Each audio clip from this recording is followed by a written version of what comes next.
माघ के कृष्ण पक्ष की चतुर्थी को सकट चौथ व्रत पड़ता।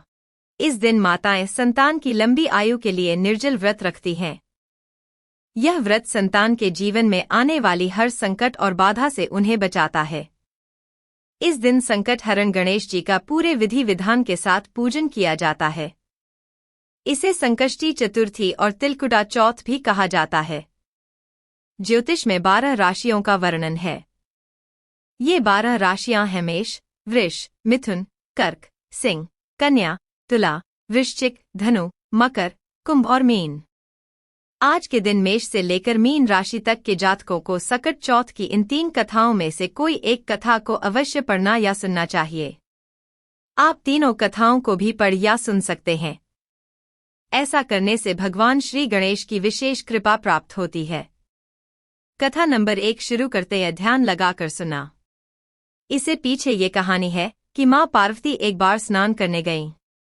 स्नानघर के बाहर उन्होंने अपने पुत्र गणेश जी को खड़ा कर दिया और उन्हें रखवाली का आदेश देते हुए कहा कि जब तक मैं स्नान कर खुद बाहर न आऊं किसी को भीतर आने की इजाजत मत देना। गणेश जी अपनी मां की बात मानते हुए बाहर पहरा देने लगे। उसी समय भगवान शिव माता पार्वती से मिलने आए, लेकिन गणेश भगवान ने उन्हें दरवाजे पर ही कुछ देर रुकने के लिए कहा। भगवान शिव ने इस बात से बेहद आहत और अपमानित महसूस किया। गुस्से में उन्होंने गणेश भगवान पर त्रिशूल का वार किया, जिससे उनकी गर्दन दूर जा गिरी। स्नानघर के बाहर शोरगुल सुनकर जब माता पार्वती बाहर आई तो देखा कि गणेश जी की गर्दन कटी हुई है। ये देखकर वो रोने लगी और उन्होंने शिवजी से कहा कि गणेश जी के प्राण फिर से वापस कर दें।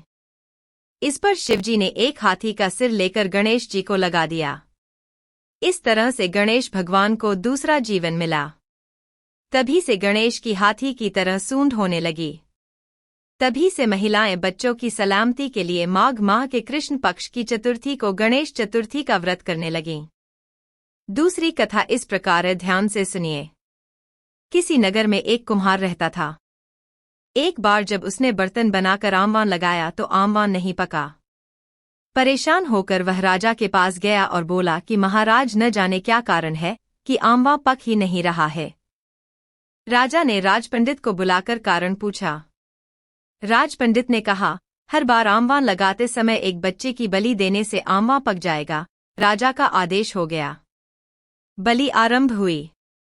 जिस परिवार की बारी होती वह अपने बच्चों में से एक बच्चा बलि के लिए भेज देता। इस तरह कुछ दिनों बाद एक बुढ़िया के लड़के की बारी आई। बुढ़िया के एक ही बेटा था तथा उसके जीवन का सहारा था, पर राजाज्ञा कुछ नहीं देखती। दुखी बुढ़िया सोचने लगी, मेरा एक ही बेटा है, वह भी सकट के दिन मुझसे जुदा हो जाएगा। तभी उसको एक उपाय सूझा। उसने लड़के को सकट की सुपारी तथा दूध का बीड़ा देकर कहा, भगवान का नाम लेकर आमवा में बैठ जाना। सकट माता तेरी रक्षा करेंगी। सकट के दिन बालक आमवा में बिठा दिया गया और बुढ़िया सकट माता के सामने बैठकर पूजा प्रार्थना करने लगी। पहले तो आमवा पकने में कई दिन लग जाते थे, पर इस बार सकट माता की कृपा से एक ही रात में आमवा पक गया। सवेरे कुम्हार ने देखा तो हैरान रह गया। आमवा पक गया था और बुढ़िया का बेटा जीवित व सुरक्षित था। सकट माता की कृपा से नगर के अन्य बालक भी जी उठे। यह देख नगरवासियों ने माता सकट की महिमा स्वीकार कर ली। तब से आज तक सकट माता की पूजा और व्रत का विधान चला आ रहा है। और अंतिम और तीसरी कथा इस प्रकार है, इस कथा को बहुत ध्यान से सुनिए। चलिए शुरू करते हैं। बुढ़िया माई की कहानी। एक बुढ़िया थी। वह बहुत ही गरीब और दृष्टिहीन थी। उसके एक बेटा और बहू थे। वह बुढ़िया सदैव गणेश जी की पूजा किया करती थी। एक दिन गणेश जी प्रकट होकर उस बुढ़िया से बोले, बुढ़िया माँ, तू जो चाहे सो मांग ले। बुढ़िया बोली, मुझसे तो मांगना नहीं आता, कैसे और क्या मांगू? तब गणेश जी बोले, अपने बहू बेटे से पूछकर मांग ले। तब बुढ़िया ने अपने बेटे से कहा, गणेश जी कहते हैं तू कुछ मांग ले, बता मैं क्या मांगू? पुत्र ने कहा, माँ, तू धन मांग ले।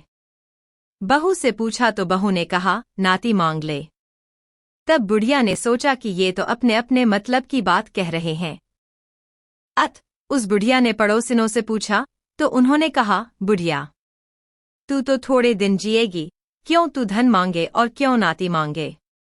तू तो अपनी आंखों की रोशनी मांग ले, जिससे तेरी जिंदगी आराम से कट जाए। इस पर बुढ़िया बोली, यदि आप प्रसन्न हैं तो मुझे 9 करोड़ की माया दें, निरोगी काया दें, अमर सुहाग दें, आंखों की रोशनी दें, नाती दें, पोता दें और सब परिवार को सुख दें और अंत में मोक्ष दें। यह सुनकर तब गणेश जी बोले, बुढ़िया माँ, तुमने तो हमें ठग लिया। फिर भी जो तूने मांगा है वचन के अनुसार सब तुझे मिलेगा। और यह कहकर गणेश जी अंतर्धान हो गए। उधर बुढ़िया माँ ने जो कुछ मांगा वह सब कुछ मिल गया। हे गणेश जी महाराज, जैसे तुमने उस बुढ़िया माँ को सब कुछ दिया वैसे ही सबको देना।